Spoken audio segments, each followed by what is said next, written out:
इस्तकबाल है आपका न्यूज़ 18 जम्मू कश्मीर लद्दाख हिमाचल में। मैं हूं विशाल। बात फिर जम्मू कश्मीर की। ये जम्मू कश्मीर जो हिंदुस्तान का ताज कहा जाता है, जो हिंदुस्तान की शनाख्त में, हिंदुस्तान की पहचान में एक कीमती नगीने की तरह है, ताज की तरह है। लेकिन ये ताज आज मोहताज है। किस बात के लिए? ये ताज मोहताज इस बात के लिए है कि जो हमारा हक था, जो हमसे ले लिया गया था और हमें वापस करने का वादा किया गया था, वो हमें वापस कर दो। हम बात कर रहे हैं रियासत के दर्जे की बहाली की। ये बहाली का लफ्ज ही बताता है कि रियासत का दर्जा पहले था, अब नहीं है, उसे बहाल किया जाना है। कौन करेगा बहाल? मरकज की हुकूमत। मरकज की हुकूमत ने ही कुछ जरूरियात और जैसे भी इसको सेफ्टी और सिक्योरिटी के मामले के मद्देनजर 5 अगस्त 2019 को जम्मू कश्मीर को रियासत से तब्दील करके उसे टेरिटरी में बदल दिया था, यूनियन टेरिटरी। और जम्मू कश्मीर और लद्दाख, जम्मू कश्मीर एक अलग टेरिटरी, लद्दाख अलग टेरिटरी। लेकिन यह वादा किया गया था कि बहुत जल्द हम जम्मू कश्मीर के राज्य के दर्जे की बहाली कर देंगे। यानी जो जम्मू कश्मीर के पास पहले से था वो उसे हमने लिया है, फिर दे देंगे। इसी को लेकर पूरी सियासत इसके इर्द गिर्द घूम रही है जम्मू कश्मीर की। और जो हालिया चुनाव हुए थे, उस चुनाव में भी ये एक अहम मुद्दा रहा था। हालांकि इस मुद्दे के साथ 370 का मुद्दा भी था, लेकिन यह भी एक अहम मुद्दा था। और खास तौर से वो पार्टियां, चाहे वो नेशनल कॉन्फ्रेंस हो, पीडीपी हो, कांग्रेस भी, यहां तक कि और दूसरी भी तमाम पार्टियां, उन्होंने इसको एक मुद्दा बनाया था। चुनाव पूरे हो गए, सरकार का वजूद में आना हो गया, चीफ मिनिस्टर बनाए जाने थे, बन गए। लेकिन वो मांग, वो कह सकते हैं कि वो फरियाद का दामन अभी भी फैला हुआ है। तो इस पर आज हम चर्चा करेंगे कि 5 अगस्त 2019 के बाद से लेकर चुनाव होने तक और चुनाव के बाद अब तक इस मामले पर क्या कुछ हुआ और आगे इसको लेकर के हिकमत अमली अलग अलग पार्टियों की क्या है, इसमें करते हैं चर्चा।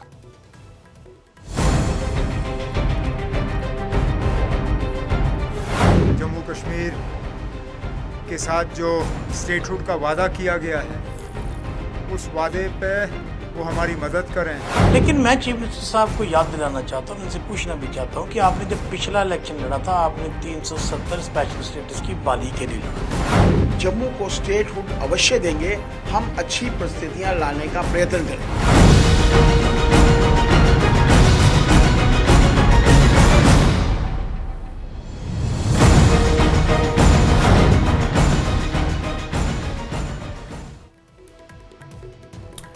तो जैसा आपको पता है, हालिया कुछ महीनों से ये मांग बहुत तेज होती जा रही है और इस मांग को जम्मू कश्मीर की कांग्रेस यूनिट ने बहुत जोर शोर से जम्मू कश्मीर के लोगों के बीच उन्हें बेदार करने के लिए और उन्हें इसको लेकर के एक साजगार माहौल बनाने के लिए कांग्रेस ने बहुत कोशिशें की।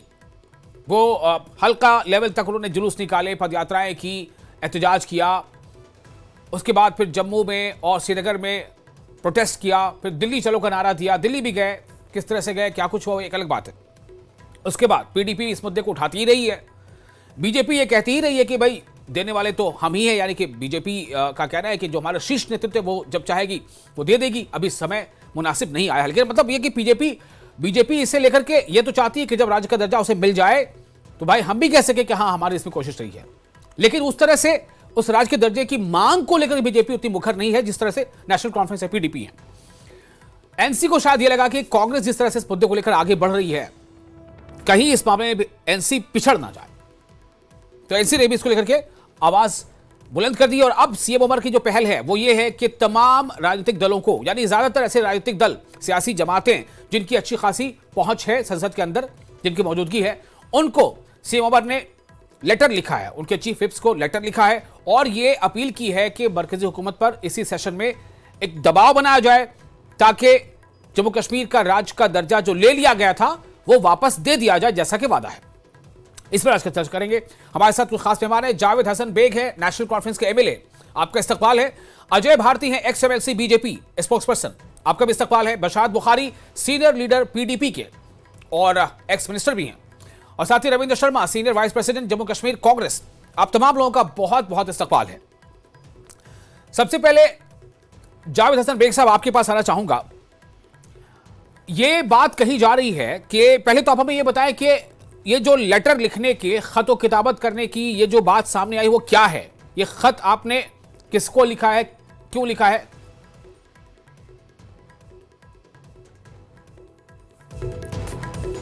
और जावेद बेग शायद इस वक्त अभी हमारे साथ नहीं है। हमारी कोशिश होगी जब वो जुड़ेंगे तो उनसे हम बातचीत करें। अजय भारती हमारे साथ मौजूद है और रविंद्र शर्मा जी मौजूद है और साथ ही साथ हमारे साथ है इस वक्त चर्चा में शामिल एक और लीडर बशारत बुखारी। मैं अब इसकी शुरुआत रविंद्र शर्मा आपसे करना चाहता हूं, क्योंकि कांग्रेस ने इसका इस्तकबाल किया है जो एनसी ने इनिशिएटिव लिया है।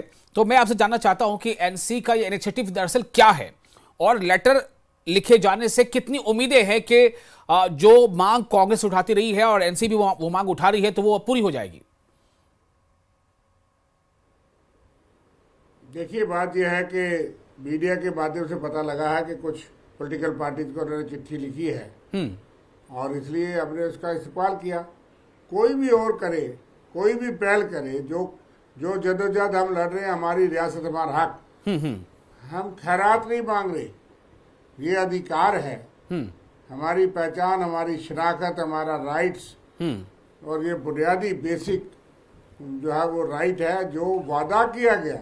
ये नहीं कि हम मांग कर रहे, ये तो ऐलान किया गया था, उसको, उस वादे को निभाया नहीं जा रहा। इसलिए कांग्रेस ने पहल की और कांग्रेस ने, शायद कुछ लोगों को पहले लगा कि शायद कांग्रेस जो है वो ज़्यादा जदोजहद नहीं कर रही, लेकिन यह है कि हम तो 2019 से ही हमने उस फैसले को मंजूर नहीं किया था जी। और जो हमने कहा था, हमारी कांग्रेस वर्किंग कमेटी है 6 अगस्त को, कि अनडेमोक्रेटिक है, आर्बिट्रेरी है, यूनिलैटरल है, अनकॉन्स्टिट्यूशनल है। हाँ। मान लिया 370 पे, मान लिया सुप्रीम कोर्ट का फैसला आ गया, लेकिन स्टेटहुड पे सुप्रीम कोर्ट ने भी ये कहा कि as soon as possible state को रिस्टोर किया जाए। और पार्लियामेंट के अंदर जनसभाओं में जम्मू कश्मीर के अंदर प्रधानमंत्री, गृह मंत्री और फिर सुप्रीम कोर्ट में अंडरटेकिंग दे करके ये फैसला आया 11 दिसंबर 2023 को कि जम्मू कश्मीर हकदार है जी, statehood as soon as possible restore की जाए और 30 सितंबर तक चुनाव कराने थे।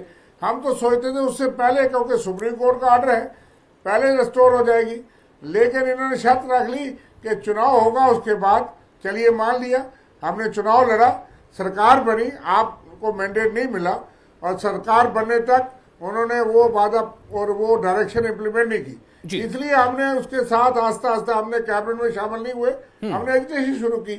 हम समझते हैं कि ये पहल पहले होनी चाहिए थी, क्योंकि 21 जुलाई को जब अधिवेशन लगने की बात सुनी तो हमने ये प्रोग्राम, कार्यक्रम बनाया, ऐलान किया, अपील की कि भाई हम, हमारी रियासत, हमारा हक लेकर के सारे गांव सब जगह गए हैं, जैसा आपने बताया जी। और सारे लोग साथ हैं जो इसके हक में हैं। हमने तो बीजेपी को भी कहा कि आपका क्या स्टैंड है, अगर आप भी ये चाहते हैं तो क्यों नहीं मांग कर सकते कि भाई बीजेपी यहाँ 28 MLA चुन के आते हैं इस बात पे कि जो ही चुनाव होगा तो बीजेपी हमको स्टेटहुड दिलवाएगी, लेकिन वो तो मुकर गए और मुंह से जुबान भी नहीं खोलते, उल्टा हमको कहते हैं अप्रोप्रिएट टाइम। कहाँ लिखा है सुप्रीम कोर्ट के उसमें, कहाँ था पार्लियामेंट में अप्रोप्रिएट टाइम? 6 साल के बाद अभी अप्रोप्रिएट टाइम नहीं आया। हम स्टेटहुड बुनियादी मांग है, उसके बाद हम जमीन, नौकरी और जल, जंगल, जमीन, रिसोर्सेज को बचाना चाहते हैं, लेकिन वो जब स्टेटहुड आ जाएगा उन बातों में चर्चा होगी। हमारी इस वक्त एक मांग है, restore statehood as soon as possible. अब वो एज सून का मामला भी खत्म हो गया जी। अब इस सेशन में तो एनसी ने अगर कोई पहल की है, मैंने कहा कोई हमारी मुखालिफ पार्टी, वो तो हमारे सहयोगी हैं, वो भी अगर पहल करेगी तो वो भी स्वागत है, ताकि इसको मोमेंटम मिले, ताकि मोमेंटम मिले। मेरी कोशिश होगी कि नेशनल कॉन्फ्रेंस से भी कोई हमारे साथ जुड़ जाए, चूंकि जावेद साहब कुछ तकनीकी वजह आ गई, वो जुड़ नहीं पाए, लेकिन फिलहाल इस चर्चा को आगे बढ़ाते हैं। अजय भारती जी, आपके पास मैं आना चाहूंगा।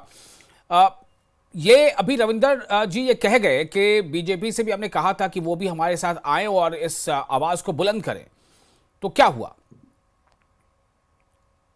बहुत शुक्रिया विशाल साहब जी, और मेरे को पैनलिस्ट्स को मेरी तरफ से नमस्कार। जी मुझे लगता नहीं कि इन्होंने किस बीजेपी को कहा है, पता नहीं। ये तो अपने जो सहयोगी जो पार्टी है, इनके अलायंस पार्टनर से, उनको भी मीडिया के थ्रू ही एड्रेस करते हैं। कम्युनिकेशन ब्रेक इतना हुआ है कि ये मीडिया के थ्रू एक दूसरे को कम्युनिकेशन, उसको कम्युनिकेशन कहते हैं, कि मालूम नहीं है।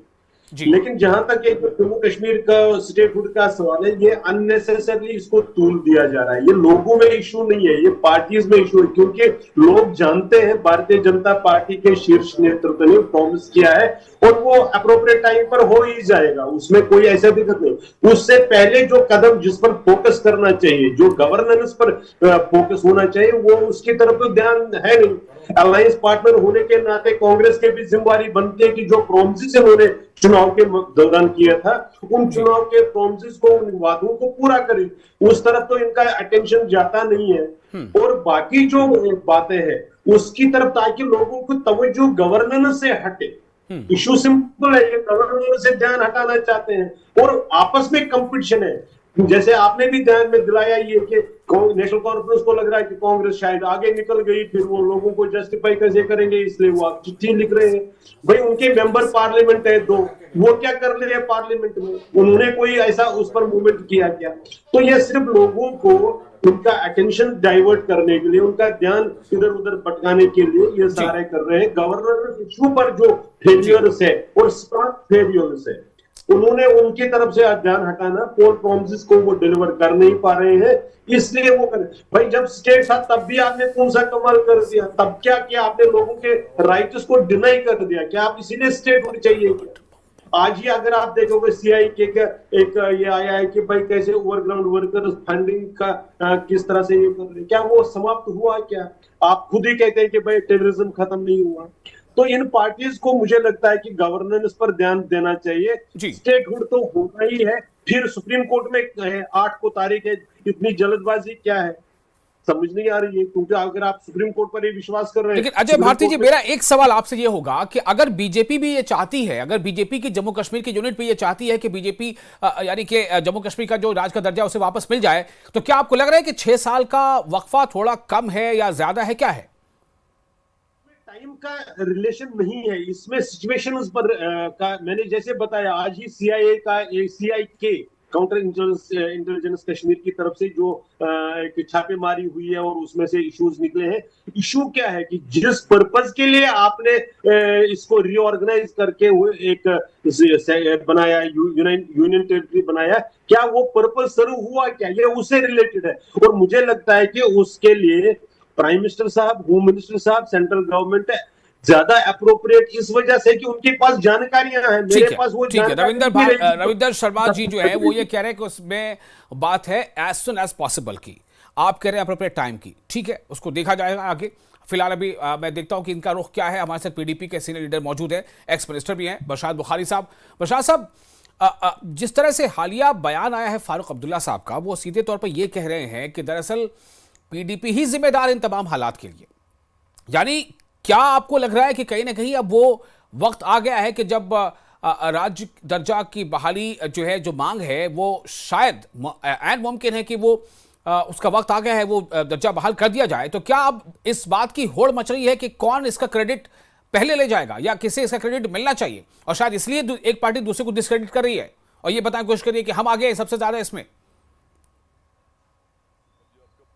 शुक्रिया, आपने 2-3 सवाल पूछे, मैं कोशिश करूंगा मुख्तसरन बात करने की। जो डॉक्टर फारूक साहब मोहतरम की बात कर रहे हैं, जो उन्होंने कहा कि हम कसूरवार हैं, आप उनसे पूछिएगा कि जब इल्हाक हुआ 47 में, तो किसने इल्हाक किया? हिंदुस्तान के साथ तो नेशनल कॉन्फ्रेंस ने ही इल्हाक किया ना। और क्या वहां पे लिखा था इल्हाक में कि सिर्फ कांग्रेस पार्टी के साथ इल्हाक है कि मुल्क हिंदुस्तान के साथ इल्हाक है? क्या वहां पे यह लिखा गया था कहीं कि जम्मू कश्मीर में सिर्फ एक ही पार्टी रहेगी, नेशनल कॉन्फ्रेंस, और कोई पार्टी नहीं आएगी? या अगर कांग्रेस मरकज में सरकार में नहीं आई तो फिर इलाक नहीं है? हवा में बातें करते हैं, इधर उधर की हाँकते रहते हैं, असल बात पे नहीं आते हैं।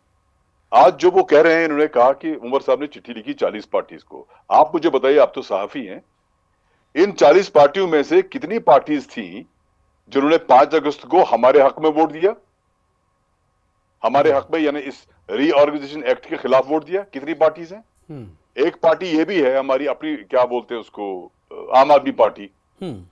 वो केजरीवाल साहब खुद तरले कर रहे हैं कि दिल्ली को पूरी स्टेट का दर्जा दिया जाए, और अक्सर बेशतर आपने देखा होगा कि उनको किस तरह से वहां के लेफ्टिनेंट गवर्नर के साथ लड़ाइयां रहती थी। लेकिन उसी केजरीवाल साहब ने रीऑर्गेनाइजेशन एक्ट में को वोट दिया, जिसमें एक हमारे सारे इख्तियारात दफा 370, 35 वगैरह वगैरह छिन गए। और तो और उस रीऑर्गेनाइजेशन एक्ट में स्टेट को यूटी के दर्जे तक लाया गया, उसको भी उन्होंने वोट कर दिया। उस शख्स की पार्टी ने जो खुद स्टेट ढूंढ रहा है।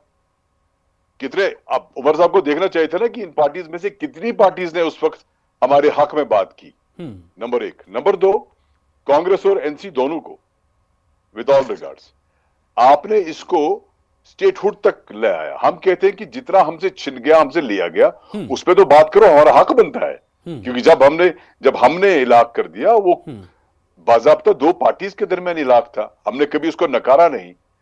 और दो पार्टीज ने इलाक कर दिया और एक पार्टी ने एक तरफा खत्म कर दिया। तो इसका मतलब यह हुआ कि भाई हमें स्टेट चाहिए, स्टेट हमारा हक है, जिस तरह हमारी बाकी चीजें हमारा हक है। और स्टेट, वैसे भी स्टेट, प्राइम मिनिस्टर और होम मिनिस्टर साहब ने on the floor of the house कहा है, यह उनकी जिम्मेदारी बनती है कि वो अपने कौम के सामने अपना सर उठा के हमें स्टेट दें, क्योंकि ये उनकी इज्जत का मामला है, हमारी इज्जत का इतना मामला नहीं है कि उन्होंने बात कर ली है जी, इसमें कोई शक नहीं है। लेकिन सवाल यह है कि क्या नेशनल कॉन्फ्रेंस इसके साथ साथ, और कांग्रेस भी, क्या ये बिलखुसूस नेशनल कॉन्फ्रेंस, क्या ये बाकी चीजों को इन ए वे एक्सेप्ट कर रहे हैं कि जो कुछ हुआ ठीक हुआ? क्योंकि मैं नहीं पूछता, एनसी ने इस पे वोट लिया है। आप देखिए इनका वो जो मंशूर होता है उसमें क्या लिखा है, उसमें पहली चार बातें यही लिखी हुई है कि आर्टिकल 370 को वापस कर दिया जाएगा, 35 को वापस कर दिया जाएगा, उसके बाद और उसमें यह भी लिखा है कि रीऑर्गेनाइजेशन एक्ट को खत्म कर दिया जाएगा। अब मुझे बताइए ना। ठीक है, आपके इन्हीं सवालों का जवाब मैं बारामूला से जो एनसी के एमएलए हैं जावेद हसन बेग साहब, वो हमारे साथ जुड़ चुके हैं, उनसे ये जवाब लेने की कोशिश करता हूं। जावेद बेग साहब, आपका इस्तकबाल करते हुए मेरा सवाल आपसे पहला तो ये होगा कि आप जरा बताएं कि ये कौन सी ये कोशिश है, चीफ मिनिस्टर उमर अब्दुल्ला ने किन किन को लेटर लिखा है, इसका मकसद क्या है, थोड़ा ये बता दें। और कुछ सवाल कर रहे हैं बशारत बुखारी साहब पीडीपी, अगर आप सुन पाए हो तो उसका जवाब भी दे दीजिएगा। पहले मैं बशारत साहब के सवाल का जवाब कुछ थोड़ा सा एक्सप्लेन करने की कोशिश करता हूँ। चलिए, आपकी मर्जी। ये बड़ा अजीब सा इत्तेफाक है कि बशारत साहब और मैं कभी दोनों पीडीपी में हुआ करते थे और नेशनल कॉन्फ्रेंस हाथ पे तनकीद हुआ करती थी। फिर मैं पीडीपी में रहा, बशारत साहब नेशनल कॉन्फ्रेंस में चले गए और ये वहां से पीडीपी पे तनकीद किया करते थे और हम जवाब दिया करते थे। फिर अब मैं नेशनल कॉन्फ्रेंस में चला गया और बशारत साहब, मतलब साफ है कि आप दोनों अगर चाह लें तो आज पीडीपी और नेशनल कॉन्फ्रेंस दोनों का कच्चा चिट्ठा खुलकर रह जाएगा। ये तो साफ है, मतलब अगर आप दोनों चाह लें तो। लिहाजा बेहतर ये है कि इसमें नेशनल कॉन्फ्रेंस और पीडीपी के मामला जो है इसको लेके ना आए, ये बड़ा इशू है। जी, ये बहुत बड़ा इशू है। हाँ, बोलिए जी। हमारा जो कुछ इस वक्त मैं देख रहा हूँ, मैं सेक्रेटरीट के अंदर देख रहा हूँ, सियासी महाज पे देख रहा हूँ, ब्यूरोक्रेसी का रवैया देख रहा हूँ, मरकजी हुकूमत का रवैया देख रहा हूँ, और जम्मू कश्मीर के अंदर जिस तरह की सियासत पनप रही है वो देख रहा हूँ। अगर हम लोग एक दूसरे के पीछे लगे रहे तो जो हमारे पास इस वक्त है शायद ये भी ना रहे। तो बहरहाल मैं आपकी खिदमत में अर्ज करता हूँ कि 5 अगस्त 2019 को जो फैसला हुआ वो पार्लियामेंट में हुआ, वो ठीक था या गलत था वो मुल्क की पार्लियामेंट ने किया। आज उमर अब्दुल्ला साहब ने जो इनिशिएटिव लिया है वो लीडर ऑफ द हाउस की वजह से लिया है। जब वो लीडर ऑफ द हाउस है तो वो पीडीपी के भी उस हाउस में मौजूद है और दूसरी पार्टियां भी हैं, तो वो सबके लीडर। जब उन्होंने सारी पार्टियों को चिट्ठियां लिखी हैं और उनके विप चीफ विप्स को चिट्ठियां लिखी हैं और ऑनरेबल प्राइम मिनिस्टर साहब से भी रिक्वेस्ट की है, एक बार नहीं कई बार रिक्वेस्ट की है, ऑनरेबल होम मिनिस्टर साहब से भी रिक्वेस्ट की है, हमारे मेंबर पार्लियामेंट्स भी वहां बार बार इस पे बात कर रहे हैं। तो हमने ये पार्टी लाइंस पे चिट्ठियां नहीं लिखी हैं, हमने पार्लियामेंट के अंदर जो जमातें मौजूद हैं उनके चीफ विप्स को चिट्ठियां लिखी हैं कि एक पार्लियामेंट के अंदर एक कंसेंसस बनाए और एक कंसेंसस के जरिए आप खैर सगाली के तौर जो सुप्रीम कोर्ट के सामने आपकी अपनी कमिटमेंट है, जब सुप्रीम कोर्ट ने एक ऑब्जर्वेशन दी थी उसको पूरा करें।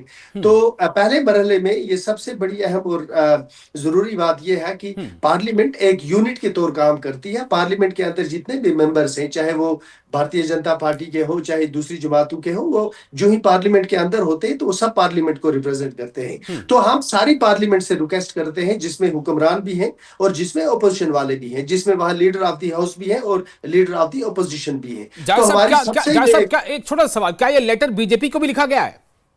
बीजेपी के साथ तो हमारी हर दिन ये डिस्कशन होती है। ऑनरेबल चीफ मिनिस्टर साहब कई बार ऑनरेबल होम मिनिस्टर साहब से, ऑनरेबल प्राइम मिनिस्टर साहब से और कई कैबिनेट मिनिस्टरों से मिल चुके हैं। खत में लिखा है क्या? तो ये जो चीफ मिनिस्टर साहब का इनिशिएटिव है ऑनरेबल प्राइम मिनिस्टर साहब के सामने या जो बाकी लोग हैं, इसमें हम सारी पार्लियामेंट के अंदर जितनी जमातें हैं सबको ऑन बोर्ड लेना चाहते हैं और उससे रिक्वेस्ट करते हैं कि जम्मू कश्मीर को अगर आप अपना ताज समझते हैं तो फिर मेहरबानी करके इस ताज को सर के ऊपर रख लें ताकि रियासत का दर्जा बहाल हो जाए। और उसके बाद फिर जो आगे का सफर होगा वो जम्मू कश्मीर की सारी सियासी जमातों को यकजा होकर करना पड़ेगा, ताकि जो मजीद हम राहत चाहते हैं, सियासी और इक्तिसादी राहत चाहते हैं मुल्क की पार्लियामेंट से, उसमें भी एक कंसेंसस के साथ जम्मू कश्मीर के सियासतदानों को, सियासी जमातों को बड़े तहम्मुल के साथ, बड़े तदब्बुर के साथ एक दूसरे का हाथ थाम के ये सफर आगे तय करना होगा। तब जाकर हम अपनी कौम के लिए वो कुछ हासिल कर पाएंगे, चाहे वो जम्मू के लोग हैं चाहे वो कश्मीर के लोग हैं, जिसका हम लोगों के सामने तकाजा करते हैं। अब मैं सिर्फ एक नुक्ता और आपकी खिदमत में अर्ज करूंगा। हाँ, बोलिए। ये जो पिछला इलेक्शन था, इसमें आप पीडीपी का मैनिफेस्टो देखें, बिल्कुल हमारे मैनिफेस्टो, नेशनल कॉन्फ्रेंस के मैनिफेस्टो के साथ मिलता जुलता मैनिफेस्टो था। कांग्रेस का मैनिफेस्टो देखें, उसमें आपको एक फर्क लगेगा कि वो 370 के हवाले से उनका स्टैंड नहीं था, लेकिन हमारा और पीडीपी का तो बिल्कुल तकरीबन मिलता जुलता स्टैंड था।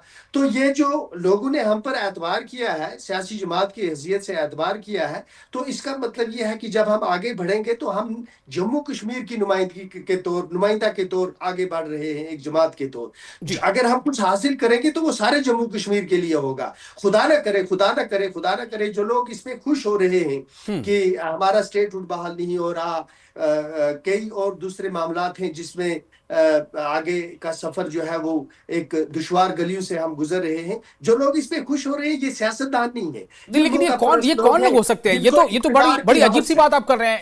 ऐसा कौन हो सकता है जो खुश हो रहा होगा कि राज्य का दर्जा का बहाली नहीं हो रहा है?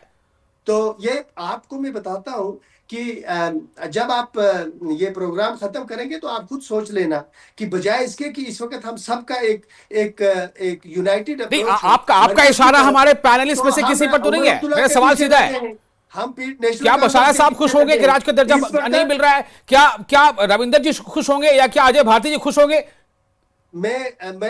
या तो मेरी बात सुनिए ना आप, मैं ये कहता हूं कि ये जो रियासत है, ये रियासत का दर्जा जब बहाल होगा तो हम सबका बहाल होगा ना।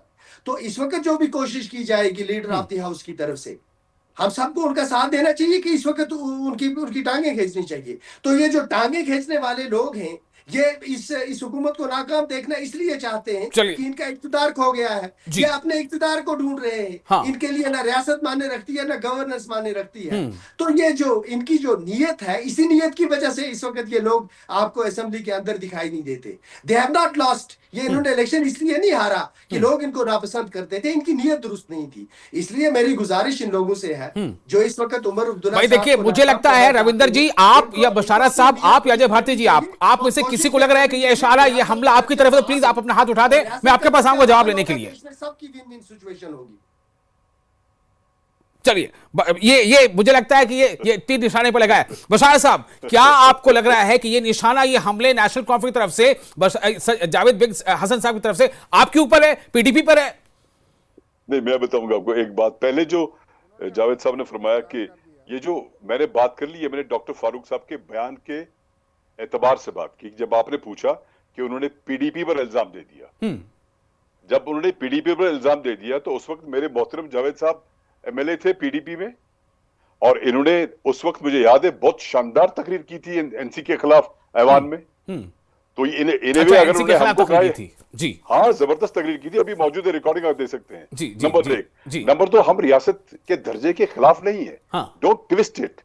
और आपने बहुत अच्छी बातें की, हमको मालूम पड़ गया, हमें मालूम नहीं था, हम बड़े नालायक लोग हैं। बहुत अच्छी बातें की आपने, आपका बहुत शुक्रिया जावेद साहब। लेकिन टेस्ट मत दीजिए बात को। आपका मंशूर हमारा मंशूर एक था, आप पहले 4 बातें देखिए उसमें क्या है। तो इन्हें आप सिर्फ स्टेट मांग रहे हैं, सरकार में रखे 50 एमएलए समेत, तो आप एक साइन कर रहे हैं ना इन वे कि हमें सिर्फ स्टेट चाहिए, बाकी की चीजों में कोई बातचीत नहीं। ये किसने कहा आपको हम क्या साइन बात है? कर रहे कौन सी हैं? बात है? नहीं नहीं, ये कि हम किसने कैसा कहा हम नालायक साइन हो कर रहे हैं? नहीं, ये किसने कहा आपको हम साइन कर रहे हैं? इट इज दैट भाईजान, जब अगर 1000 किलोमीटर का किसी को सफर करना हो, सबसे पहले वो पहला कदम उठाता है। किसने कहा साइन कर रहे हैं?